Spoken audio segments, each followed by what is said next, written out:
Hey, everybody's doing well. Currently trying to warm up in my shed before I do some block work, but I wanted to talk a little bit about some of the training stuff that I'm experimenting with in a kind of a continuous way, but it was brought on by, I think his name is Kevin Simon, but it was posted by Josh, his philosophical weightlifter from Weightlifting House, and I'm going to post a link to the video where I got the idea from in the description so you can look at it. I think it's a really good information video for anyone that does weightlifting stuff, but what the video was talking about was working on the jerk drive. So if you don't know what the jerk drive is when you squat down partially on a jerk drive and then throw the bar above.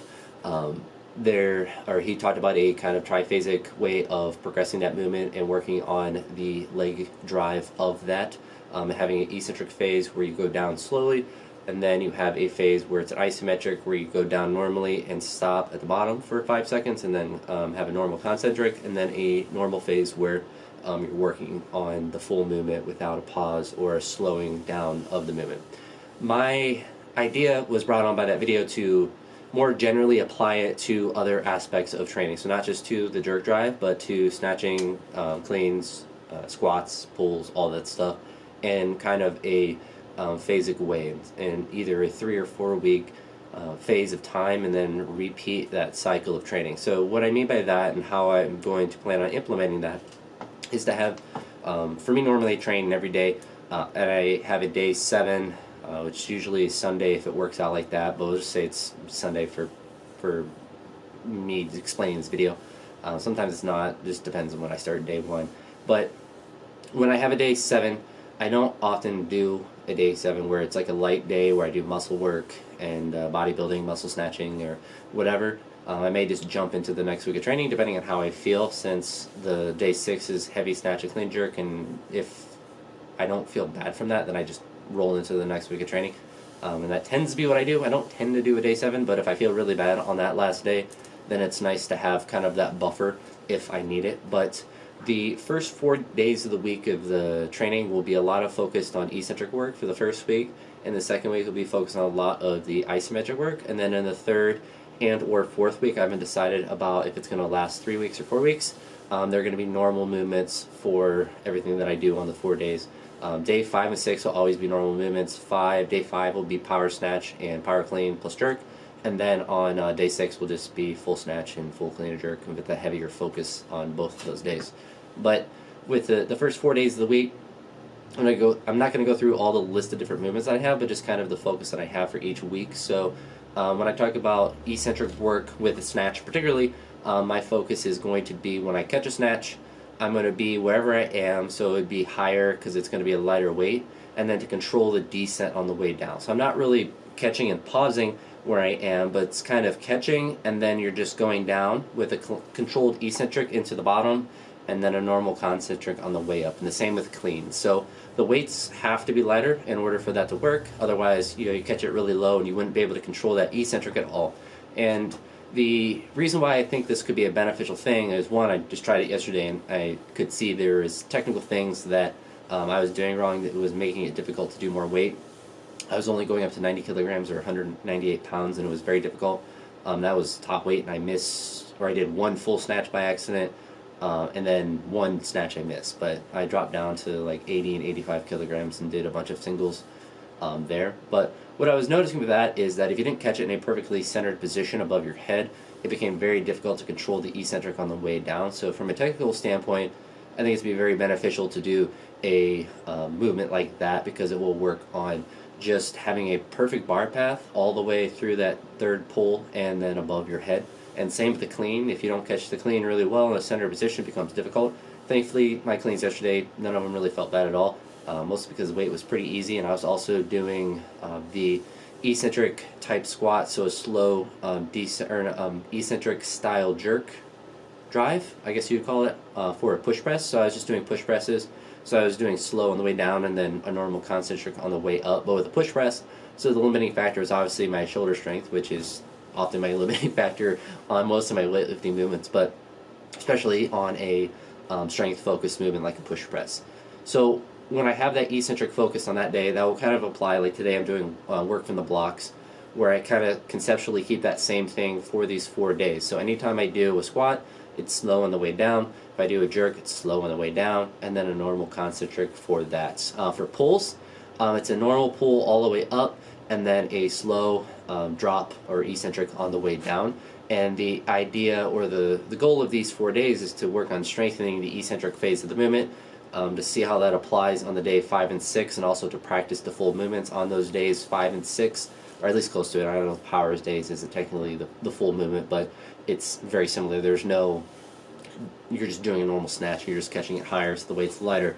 But within the second week, so this would be a 1 week phase, eccentric, and the next week would be isometric. So instead of me doing a snatch and catching it and then squatting down really slow, I would catch a snatch, pause in that wherever position I catch it in, same with the clean, pause in that position for 3-5 seconds. What I've been noticing if I'm doing the eccentrics, it tends to be 3 seconds for the snatch to go down, but the idea is that you're controlling the eccentric phase of the movement. I'm not really worried about the time, unless it's going super fast on the way down like it would be normally.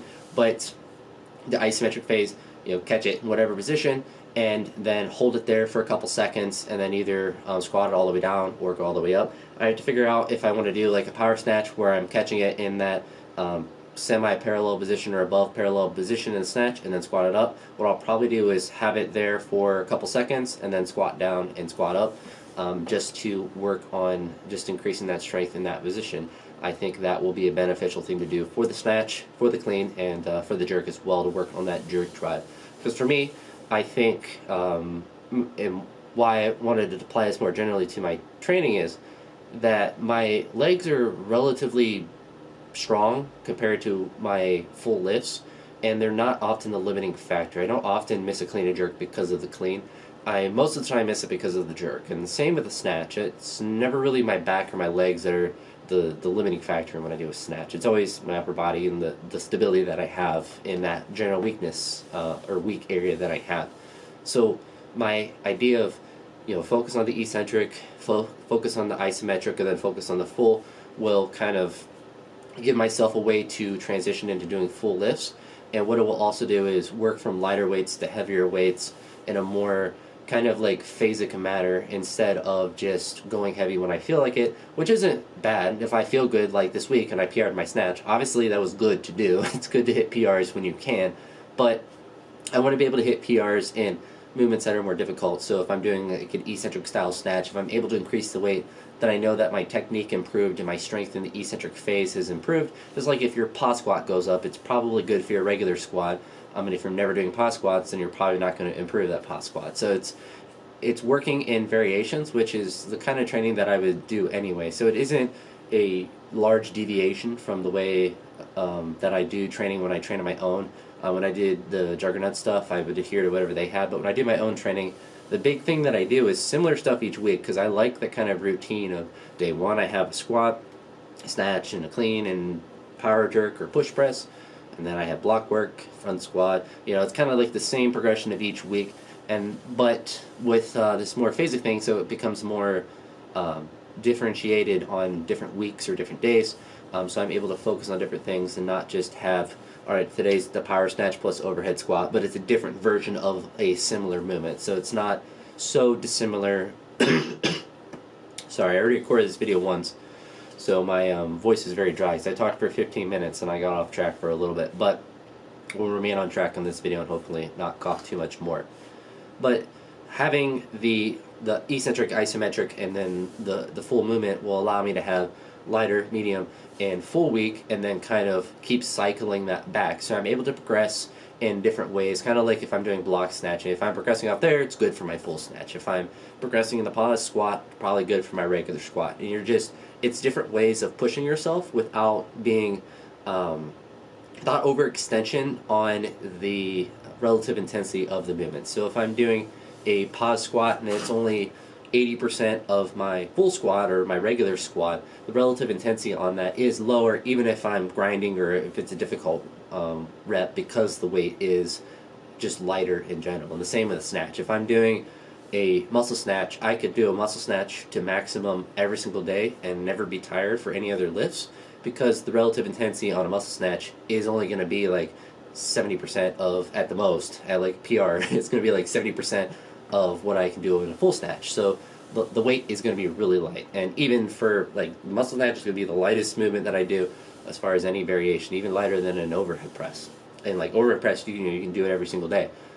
And not be wore out. Not obviously optimal to do something like that, but you could. It's not like saying I'm going to max out my overhead press every day is much less of a daunting task than saying I'm going to max out my back squat every day, or I'm going to max out my deadlift every day. The intensity of the movements is a lot different, and the difference, it's like saying I'm going to max out my above the knee clean pull from an inch from my hip every day. Like, you're not really doing that much, even if the weight's heavy. And the same if you're doing like a really crazy variation and you're not going very heavy. Like the other day I did deficit snatching. I think I only got up to 175, which I think is 80 kilograms. Getting better at going back and forth between those, since when I go to the gym that I go to now, I use a lot of kilogram plates, but sometimes I have to get some pound plates on there when I do heavy cleans or front squats. So it becomes kind of convoluted sometimes when I have like half kilo, half pound plates on there, but it's definitely nice to have the kilo plates. I like kilo math a lot more, so you don't think about the weights. But back to the topic of the video. So, like I said, I have the eccentric phase that is focused on working on the eccentric movement of all the movements that I'm doing to make those more powerful, or at least to strengthen those.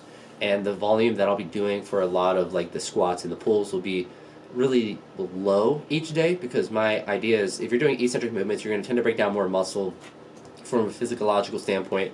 And so if I'm doing like a set of 10, that's just going to destroy me, and I want to be able to do all my normal lifting. So I'm going to spread out that volume throughout the week and squat with a higher frequency. So I'm going to have 4 days of squatting, which is 2 more than what I would normally do. And normally I'd have a back squat day, a front squat day, and obviously I'm doing full snatches and clean and jerks. So I'm essentially squatting every day, just in a weightlifter sense. But like a back squat focus day and a front squat focus day would be what I normally do. What I'm going to have is, yesterday I did a back squat. Today I'm going to do a front squat.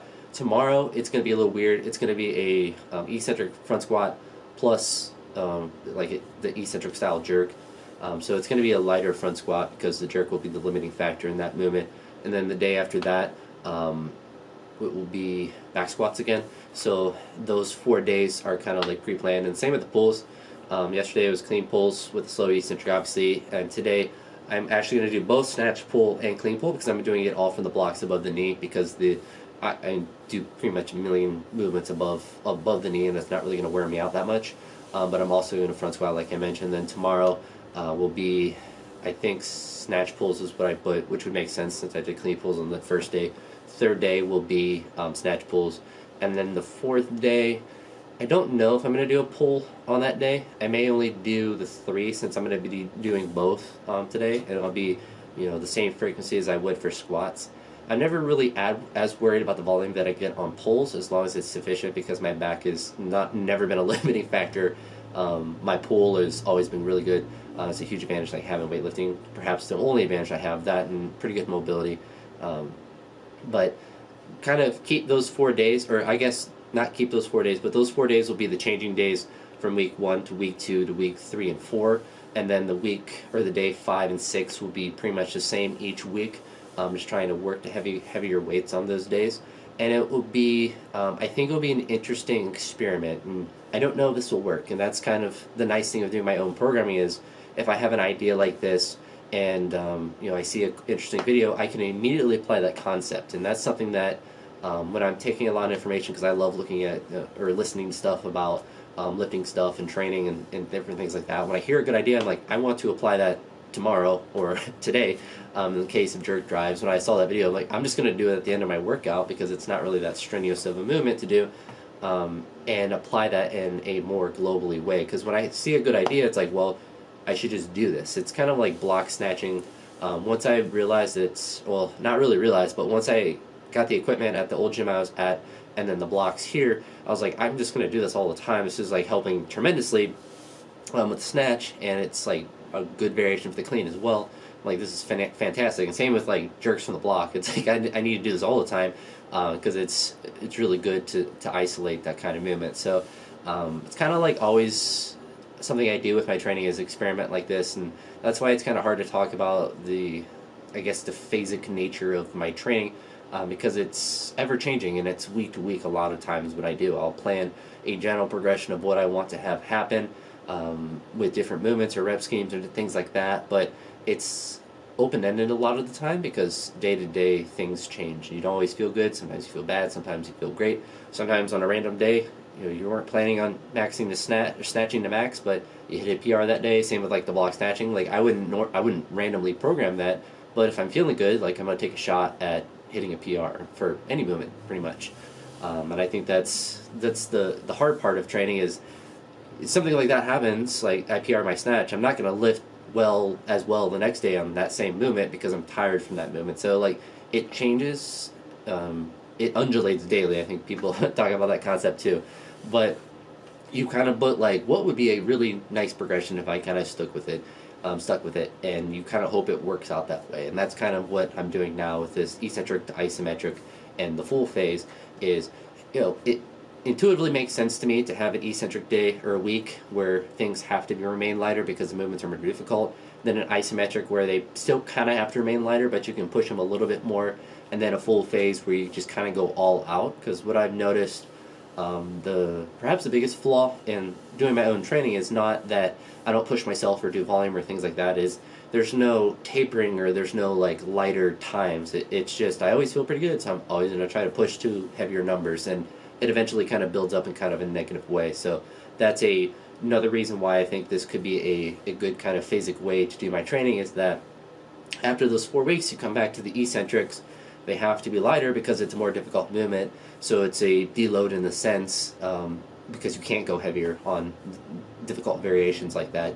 And that's where, for me, like when I do like no foot snatches and hang cleans or whatever random variation I do, it's not, I mean, it's from a technical standpoint, a lot of that's good to do for that, but it also forces me to go lighter and have to work hard still, but also in a different way. So it's tricky to program for weightlifting. I know if I was just a powerlifter, the programming for me would be a lot more straightforward. Like if I wanted to do like an eccentric and isometric and all this stuff, it would be a lot easier to program. But because the weightlifting movements, they're not necessarily, it's not even the technical difference of them or like the technical difficulty of the movements themselves, but it's just because there's every phase within the movement. There's the concentric and then the eccentric and another concentric, and it's like there's a lot of phases within that movement, and you kind of have to pick where you want to create the increase in strength, or at least focus on making the movement more difficult. And that's why things like hang snatching and no foot snatching and muscle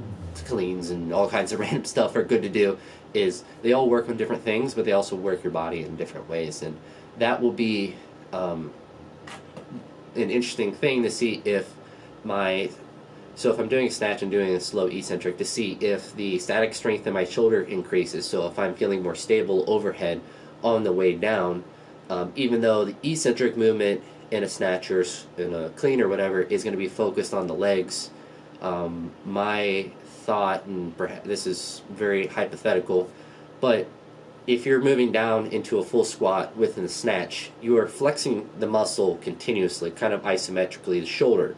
But because you're at a different angle as you're moving down, the weight has to remain over the center of your body, your torso is moving ever so slightly.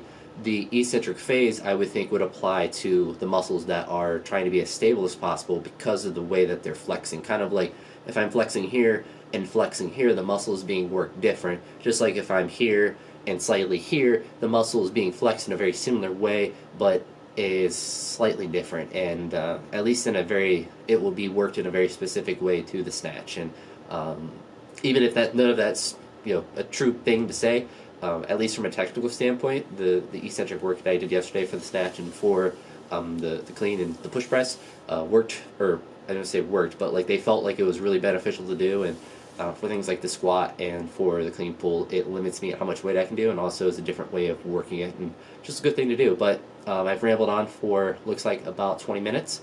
My shed is actually feeling not the same temperature as outside, just slightly above it, so I'm going to start warming up for that. But some of the stuff that you'll see posted this week on either YouTube or Instagram or BitChute, wherever you tend to watch my stuff, will have kind of that focus on it. So if you see what I'll probably term eccentric snatch or clean or whatever, you'll see me doing slow descents on the way down, and that's kind of my thoughts behind it. It's hard to put a lot of what I think about training into words because it's kind of abstract, but when I saw that video, I was able to kind of put it into words more clearly because it at least made sense what he was talking about, and to kind of have those phases, it seems to make intuitive sense. And like I said, final thought for this long video. Maybe none of this works and none of it makes any sense and it all blows up in my face, but it'll at least be an interesting experiment to do, and that's kind of all training is. But with that being said, hopefully you enjoyed this long little ramble, this 20-minute video, and as I lift in my shed more, perhaps you get more of these videos. It's very easy to record this. I have a little mini tripod and everything, and if I have ideas, I record them. I just haven't for months and months really had like a lot of dedicated ideas that I want to talk about, whether it's with lifting or anything else. It just seems to be easier just to post lifting, like the videos of my actual lifts, than to talk about conceptual ideas, because I'll talk about one thing one day, like the Juggernaut AI. I recorded a podcast, which I guess I just got cut off, so I'll have to make this together. But on the Jim W podcast, which is the little podcast I recorded, I had a podcast talking about how I was doing the Juggernaut training and adjusting that, and then like the next week I decided to like get off that because it gave me pulls way too much, and it was just like way too much in volume that I didn't think was beneficial. So I jumped back on my own programming. So it's a lot of times when I do training, it changes so much because of what I feel like I need in that moment. But the end goal is always the same, to get a little bit stronger. But I'll wrap with this video here. Hopefully this wasn't too long and you made it to the end, and if you did, kudos to you. But I'll talk to you all in the next video, and hopefully you subscribe and all that good stuff.